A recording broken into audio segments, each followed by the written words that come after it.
makasaysayang araw po. It's showtime! Tungo sa kaliwanagan, kapayapaan, katwiran at kaginhawaan.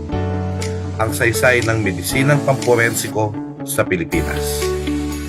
Ang krimen ay salot sa kapayapaan at kaginhawaan ng tao, lalo na ang mga walang awang pagpatay sa mga inosente.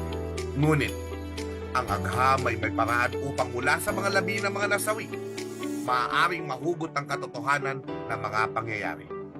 Ang tawag dito ay forensic medicine o mas kilala bilang medico-legal o medical jurisprudence.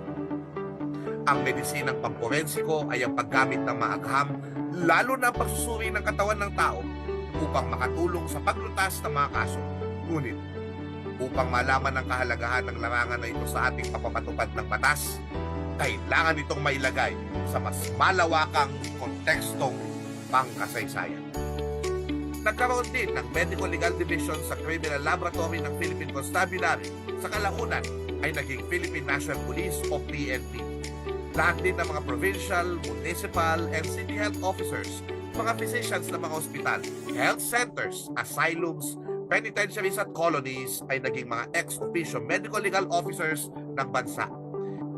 Ito ay naisabata sa Presidential Decree 856, Code of Sanitation at nakahayag sa Section 95 na ang mga otorisadong magsagawa ng otopsiya ay ang health officers, medical officers ng law enforcement agencies at miyembro ng medical staff ng akreditadong ospital.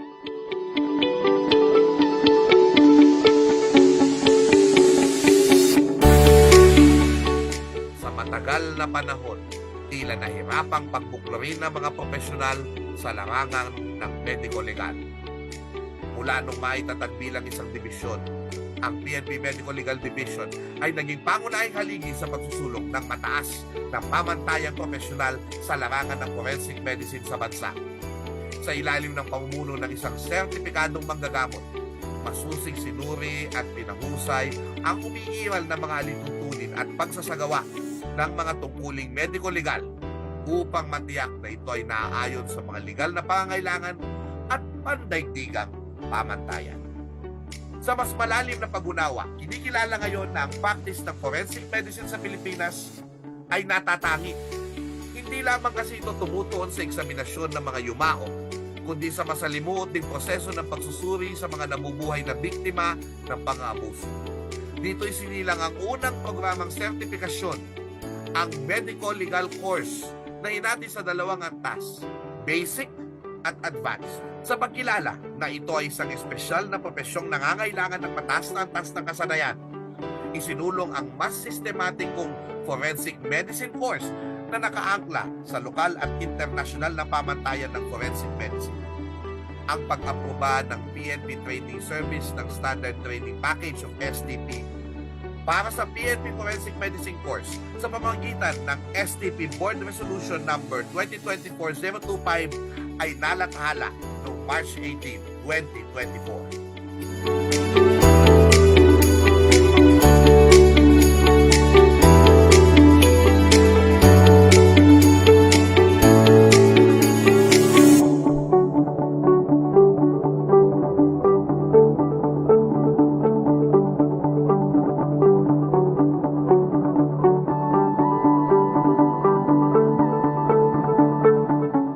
Sa pamumuno ng mga produkto ng unang hakbang ng profesionalisasyon, ang POMELO o PNP Medical Legal Officers, umusbong ang pundasyon ng larangan.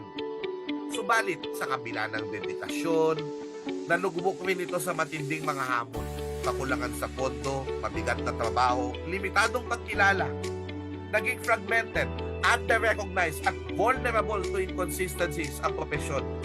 Hanggang sa ilang mga individual ang nagsimulang muling itayo ang pundasyon. Mula sa wala, sa sarili nilang gastos, lakas at oras, nagbayanihan, nag-ambagan, nagtiwala. Mula sa dikaing ito isinilang ang Philippine Forensic Medicine Society, PFMS. Isang kinikilalang institusyon na nagtataguyod ng kausayan, integridad at makabagong kaalaman sa forensic medicine, hindi lamang sa hanay ng PNP, kundi sa buong bansa. Napakatindi ng hirap na dinaanan, walang suporta, walang pondo, walang koneksyon. Ngunit, noong 2023, sa ilalim ng masigasig na pamumuno ni Dr. Jericho Angelito Q. Cordero, isang batikang pathologist at pangulo ng PNP Medical Legal Officers, muling nabuhay ang adhikaing formalisahin at iangat ang forensic medicine sa Pilipinas. Kasama ang isang dedikado at makabayang grupo, binuo ang isang organisasyong inklusibo, matatag at may matibay na paninindigan sa professionalismo.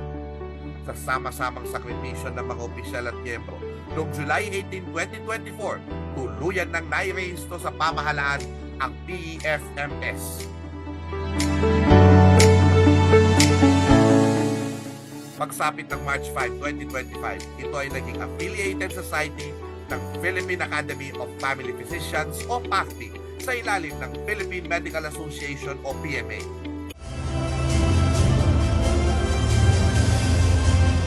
The plaque of recognition with the same citation and signatory is awarded to the Philippine Forensic Medicine Society.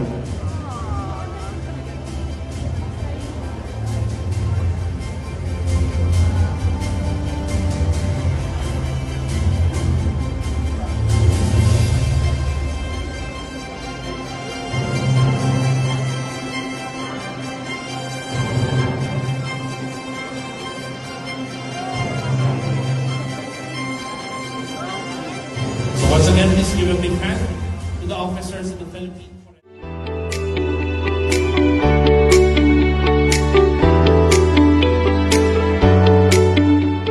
At pagkalipas lang ng isang buwan, CPD provider na. Isa-isang hakbang, step by the step, sumasakses, tagumpay sa bawat yugto. Ngayong July 3, 2025, natitipon tayo, mga batikan, mga profesional, mga makabagong bayani, upang ipagdiwang ang bunga ng ating pagkakaisa. Sa kasalukuyan, binubuo na ng 49 members ang PEFMS, mga eksperto na dumaan sa masusing pagsusuri at pagpili. Taglay ang armas ng agham upang magsilbi, magkaisa at magtaguyod ng kaliwanagan, kapayapaan, katarungan at kaginhawaan. Tanging sa pagtanggap natin sa papel na ito, dala ang aral ng nakaraan, makagagawa tayo ng mas makatarungang desisyon para sa inaharap. Ito ang tulay ng agham at hustisya.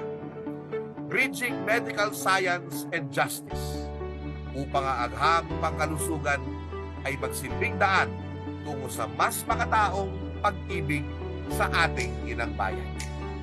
Ako po si Xiao Chua, nakikisa at buong pusong sumisigaw. Mabuhay ang mga alagad ng medisinang pamporensiko. Makasaysayang araw po. Salamat. And that was Xiao.